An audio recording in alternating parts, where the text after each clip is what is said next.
Okay, folks, welcome back. This is our midweek review for the ICT Mentorship for September 30th, 2020. All right, so we are looking at the dollar index. This is a weekly chart.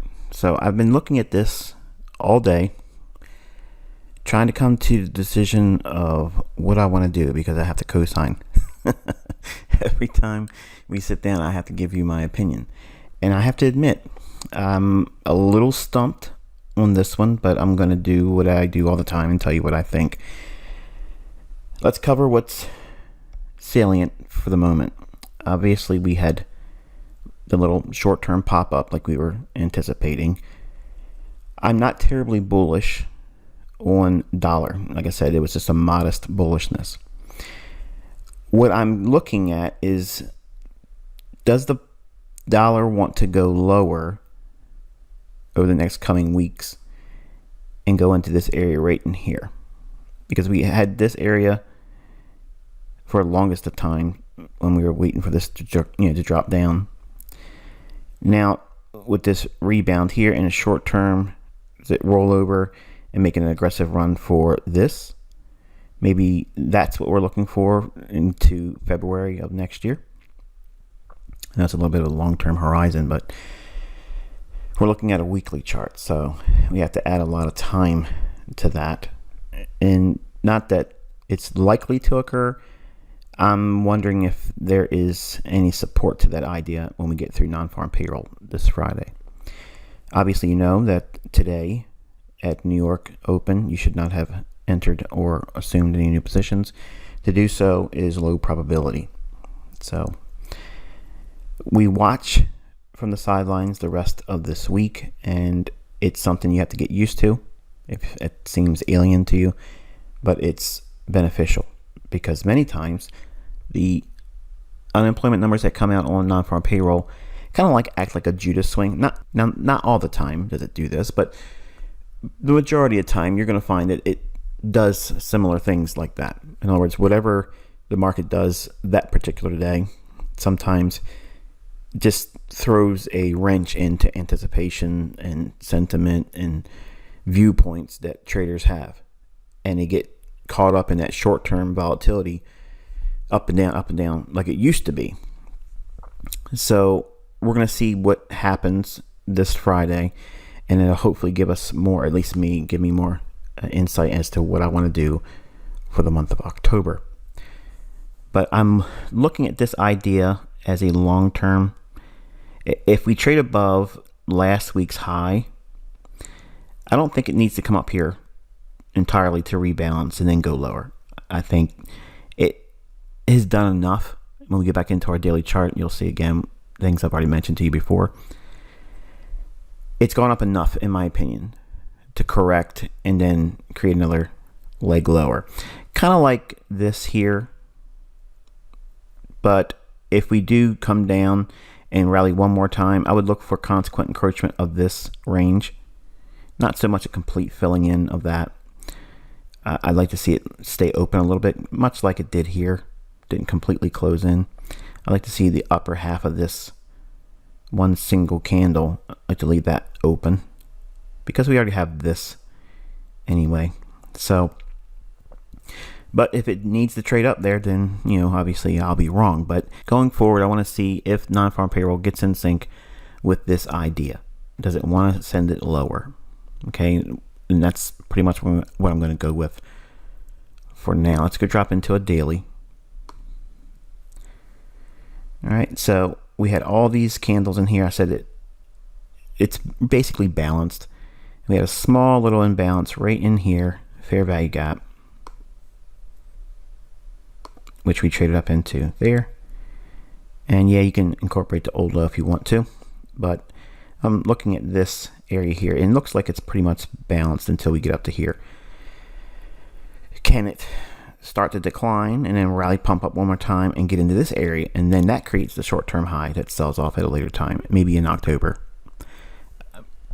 That's possible, but right now what I'm looking for, okay, now it's very important that you understand what I'm saying. I'm not trading the rest of this week. I'm not taking any positions the rest of this week. So what I'm looking for is just a support to an idea. does it want to do what I'm thinking on that weekly chart? And I'm looking for reasons to support that idea. If it doesn't, then it's no skin off my back. I didn't assume anything, but I'm looking for that so that we understand that's what I'm co-signing with for the remainder of the week. I want to see, does it want to keep going lower? We do have relative equal lows in here and a small little imbalance, but I don't think it's like creating a low, rallies up, comes down, clears this, and rebalances, then rallies. That doesn't make sense to me. I think if it goes below here, it's just going to go and take that out and trade down to those lower time frame weekly imbalances I outlined. So that's what we're going to look for, or at least that's what I'm looking for. I'm committing to that going forward. We have a little bit of an imbalance down here that remains an ideal scenario. If we trade lower, that would be a nice short-term level to aim for, and then we have these relative equal lows as I mentioned before. Nice little reaction up here off of the imbalance and fair value gap on the daily chart, and much like I taught in recent videos on YouTube, that acts just like an order block. Okay, that's our key level. We want to see, does it want to trade aggressively away from it? It does here. You can trade back up into optimal trade entry and then start looking for your levels on the downside. Fair value gap, sell side liquidity pool, sell side liquidity pool, and it looks like we can go one more time into here, and we have a small order block and fair value gap there. Watch this going forward too, because we might get a little bit of a reaction in there. So that's something to watch at 93.32 level. And on the 15-minute time frame, relative equal highs. It's a little bit higher here, so it's tricky. You know, it could go up one more time and then run for those levels that I just outlined, but I would still favor lower dollar and potentially higher foreign currency. Okay, and we'll drop over to euro and it'll make a little bit more sense probably. All right, so here's a euro dollar daily chart. And I mentioned before how we were going higher, higher, higher, and then went into an area where we could sell off. It should sell off. It did sell off. And we went down into our imbalances in here.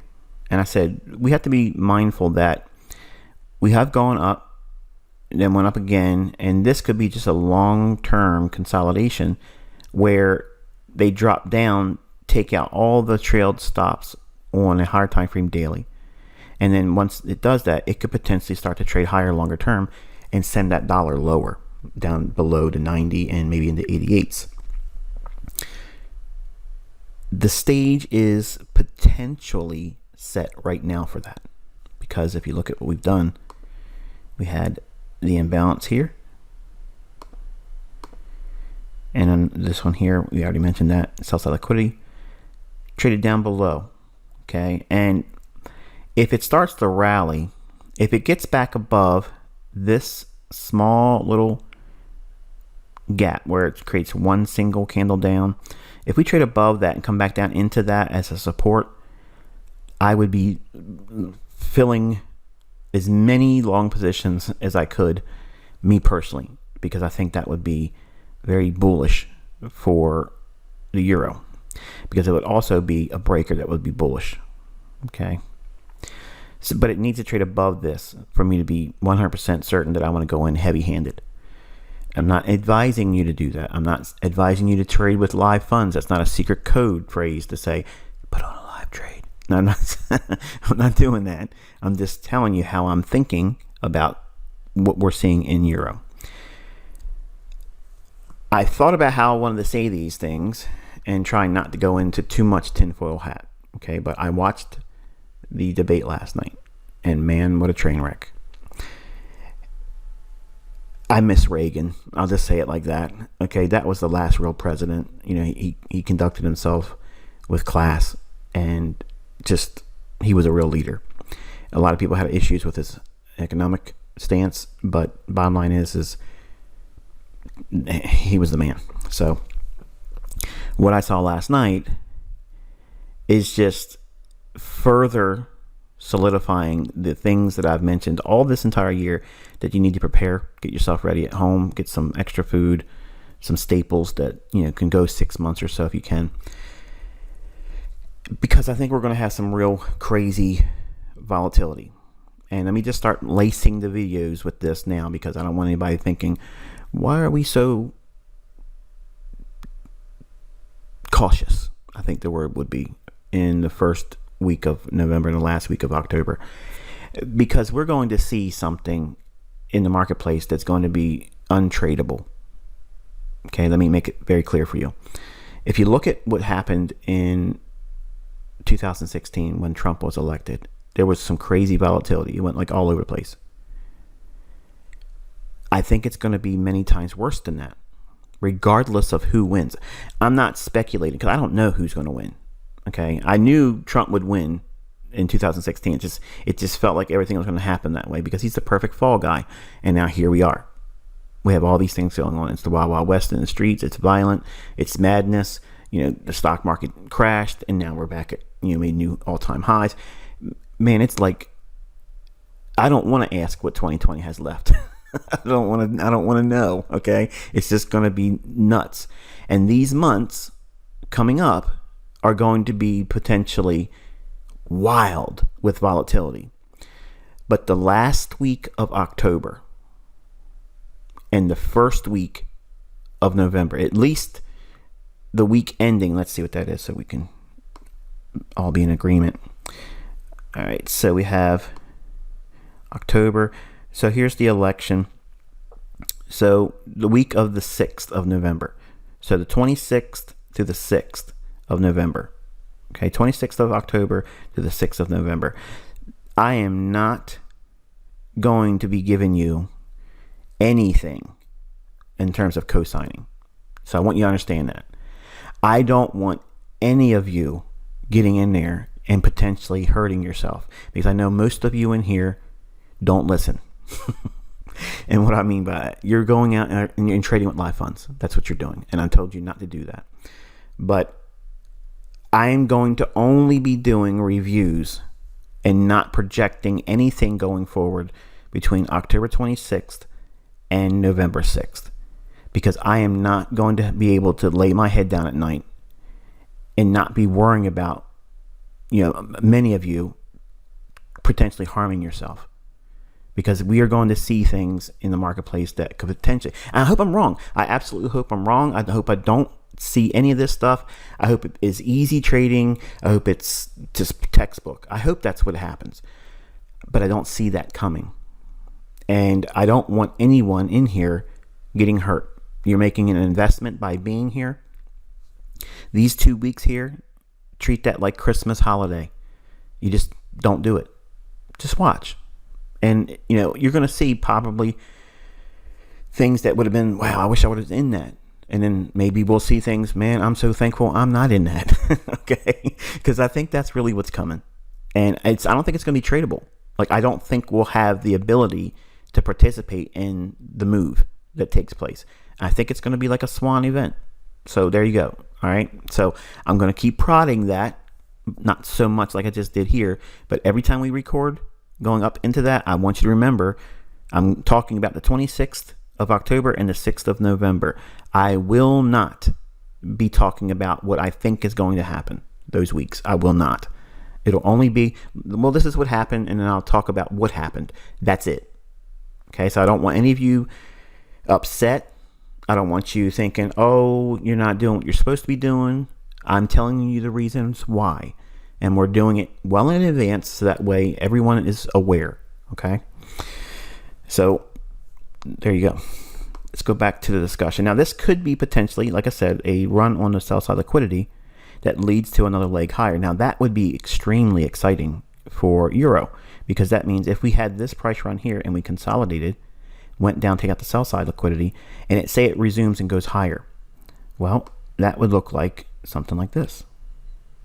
Now, this is a very, very long-term idea, so just bear that in mind. We're not trying to, give you a hard sell on the idea that this is what's going to happen, but hey, it could potentially happen.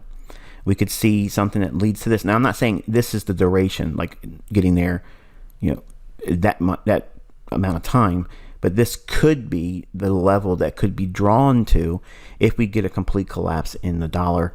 Things just start getting really screwed up in the States, and this would be obviously post-election. That could be potentially, a longer-term idea. But I'm only suggesting it as something that could potentially start to materialize. We have the signature, at least, that could potentially start this off. Now, we don't want to see it trade down below this low if that's what's going to happen, because if it goes down lower, then we'll start looking for lower objectives here, and then maybe into the sell side liquidity here, or the dollar starts to rally and completely decimates any bearishness on its part. So it's difficult right now, and I'll be honest with you, as we get closer and closer to the election, I'm going to be more apprehensive to give you my opinion. So I want you to understand that's the reason why. It's not because I suck, I forgot how to trade, or something like that. I'm really trying to protect you, and it's very difficult not to preach hard and hard and hard about that's the reasons why, because I know you're all adults, and it should be, this is the reason why, and respect the risk. But I've had emails from people where I've done that in the past, and they didn't listen, and they hurt themselves. Okay, and some of them faulted me, even though I told them not to do what they did. So I'm trying to avoid that, and I don't want anything like that on my conscience. Not that it's my responsibility, because you all know coming in, you shouldn't be trading with live funds while you're under mentorship, and you are in control and complete responsibility of anything you do with your account. I'm not telling you to buy or sell. I'm not telling you to get in a trade. In fact, I'm telling you don't do it. So don't be that woman, don't be that man in here that gets called up into this volatility and thinking you're going to be able to trade it, because it could be like the end of you. Okay, you don't want that to happen. But I'm just suggesting this could potentially become another, price leg higher, because we've consolidated a long time in here. We broke down, and this right here sets a lot of people in the bearish tone. They all want to go short now. Maybe they're wrong. Maybe this was just the thing we were anticipating, running below here, rebalancing, and then now it starts to go higher. That's one of the things I'm looking for, and that's why I'm co-signing with bearish dollar, because remember, we were only bullish on a very short-term modest scale for dollar. So this might be, again, what may be unfolding. All right, let's drop into an hourly chart here and scrunch this up. Not that much. All right, so I have to give you a recap of what I did the other day, and you guys got to see me take a losing trade. And I'll talk a little bit about that here and why it was wrong and what I did right to correct it. But what we have here is these relative equal highs. I like that as a intermediate term objective. So we're looking at these highs up there. Okay, so we could potentially be working our way up there, which again builds on the idea that bullish euro on the daily, potentially bearish dollar on its daily in 1 hour, and what we've outlined on that weekly chart for dollar as well. So right in here was those equal highs I mentioned before we went into the weekend break. I was willing to see if it would go lower, create some kind of imbalance, and come back and then go short some more. Didn't do that. We started right off from Jump Street on Sunday, just trading higher. Once it starts breaking above this area here, I'm not looking for that to go up there to go down. Okay, remember we were focusing on here. If it doesn't want to go lower, it's going to go up to here. So if we start trading right away and starts going higher, that's not something we wanted to see. We wanted to see it go lower, maybe open lower, trade up, rebalance, or just start right where it stopped on Friday and just roll lower and then find an imbalance that way. This movement up in here, basically makes the case for it wants to run above these equal highs as we were looking at on Friday. As I mentioned on the YouTube video, and you all know as well, we don't chase price. We want to see price correct and move to a discount if we're going to be buying, but but during a specific kill zone, some time of day that makes sense for it to do so. If you look right in here, right there, there's a fair value gap.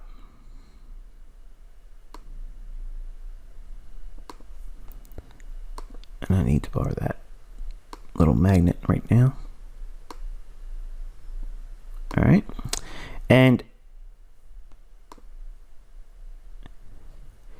when we drop down the lower time frames, you'll see why. If you look at this price there, the high comes in at 16.49 and 8. That's basically the price that it was trading down to initially when I was trying to buy it. And I was trying to capture that fair value gap right there. Okay. Trying to buy it and then let it ride up and take out this area here. Obviously, I moved my stop too soon. If I wouldn't have moved my stop, I would have been able to hold it, but I would have had to sit through like 11 pips of drawdown, I think it was, or maybe 14 pips of drawdown. And I didn't want to have the trade do that. So either I was going to get stopped out and have to re-enter, or it was just going to take off right from Jump Street. And obviously you saw it get stopped out. Everything I teach you, I applied in that idea. It was very low risk. I didn't take a big loss, and it allowed me to go back in with the same amount of leverage I used initially.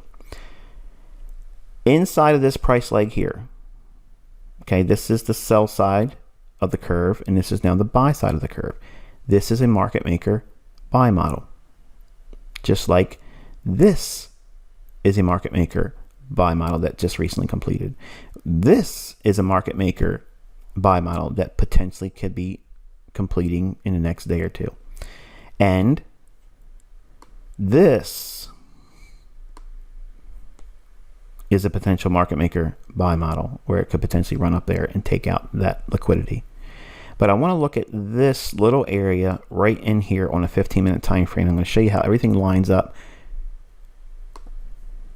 So all of this is your sell side of the curve. It's a little too much, but it'll be fine when we get down to 15 minutes. All right, so here's the 15-minute time frame on the euro dollar. And you can see right in all this, right here, we have an up close candle. Carry that through, and there's the low. Now, I wanted to capture it here with the fair value gap and using a lower time frame 5-minute chart right in here. So we're going to take this right there and scrunch this up. So inside this little area right here, we have that up close candle there. So with the fair value gap and the fact that we traded into this up close candle there, I was trying to buy it initially, and it wouldn't let me have that as a precise entry, and went a little bit lower, traded down into the other up close candle that we saw on the 15-minute time frame. So when we dropped into this area here, I took that long, it got stopped out. I trusted the fact that we went down into a level that was more favorable for the long, re-entered, and ended up getting stopped out. And the market stopped me out over here, right in here, and then never got into these equal highs. So I missed that opportunity. But using the market maker buy model and matching up all the things that were here with the sell side of the curve, with the buy side of the curve, I was hoping the fair value gap would just give me a little bit better reaction, and it overshot it a little bit, but still lined up with another level that would be still valid. So anyway, here's an optimal trade entry here as well, and set it higher, and it really performed really well. I mean, it went up nice in here, rejected all of this, came back really deep, and now we're on that typical non-farm payroll wonky price action. So we'll see if it wants to continue higher. Like I said, I'm favoring it to go higher because I want to see that longer term daily chart present the idea I've outlined here for euro. Let's go over to cable. All right, now think for a moment. If dollar does break down on a long-term, intermediate-term basis, cable could be doing similar things as I outlined on euro dollar. We went down below this low, and we're back above here. So if we trade above it and come back down as support, same idea that I was giving you on Euro, and maybe trade back up above these highs with some real explosive price swings. Weeks to come, not right away. But look at the signature they left in place. This high is lower than that one. Potential low resistance liquidity run. So again, this could be one of those things I mentioned before, basically all year, that I'm expecting British pound to do something wild. And maybe I'm wrong, but I just feel it in my gut. And there's nothing I can really say except for I just have a hunch. I've been doing it a long time, and I've had hunches before that didn't pan out, but because of all the things going on, maybe it's just me thinking too much about it because I trade this pair. I just think that something's going to take place in this pair and maybe be an explosive, violent run up and then a complete like this type of event. I don't know. We'll see. But it looks like we could potentially be carving out an intermediate term low here and maybe eventually over the coming weeks and months be above that 136 big figure, maybe 135.40 to 136 even, somewhere in that area. So we'll see what happens there. It's interesting, we came down, rebalanced that today, traded down into it, rebalanced there, and it looks like we can go up into this here. We do have a breaker, so we might get a little bit of a reaction on this level should we trade up to it. That's not the one I want. There you go. So that's something to be mindful of, that 130.50, 130.55 level. So have that on your chart. Hourly chart. Rally up, rebalance, sell side liquidity. Looks like we want to trade a little bit higher. And we have buy side liquidity resting here. So that's our near term, very short term upside objective that we're looking for. The 130 big figure, and I changed this thing here to try to make it a little easier to follow the lines and such. Right now it's trading at 129.22, so about 75 pips or so on the upside still remaining. Since we've taken the sell side liquidity out here with this run, it should just run right to the buy side liquidity. That's what should take place. But if we trade back down below here, then this is going to need to be cleaned up, and that wouldn't make sense with what I'm outlining here. So co-signing on the upside, and a 15-minute time frame as well. I don't think it's necessary for them to come down in here. If they do, and say it's London, I would anticipate that as a Judas swing, taking that out and then running for that up there. And it's just something to watch. It's not do what I said, trade it, because we're in non-farm payroll. Okay, just practice. And I think that's going to be it. Let's toss in E-mini S&P. This is a revisit on that. All right, and things all over the place. Let's go out to our hourly and get this stuff off here. All right, so we have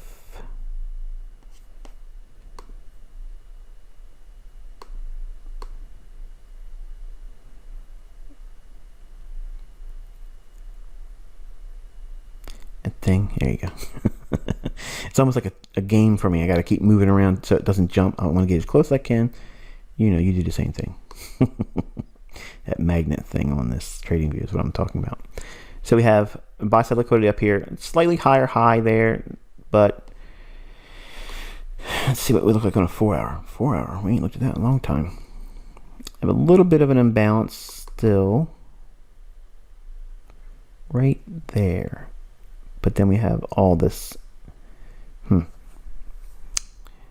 It looks like we might send this thing one more time up into here. So that 134.20 level could be potentially traded to. We're at a breaker right now. See that? We have a low, high down, creating a lower low than this. We went above it, and now we're sitting right inside that breaker. So let's outline that.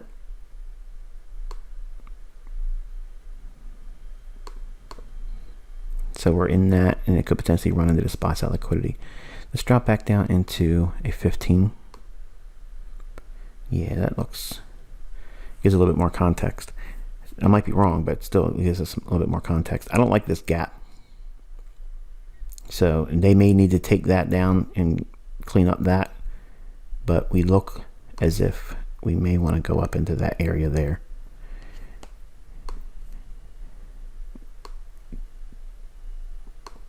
So if we go back down into this gap here, if it completely closes, that would take us to 62, certainly below 50 at the discount, and that would allow you to paper trade an idea there going up into that 34.20 level.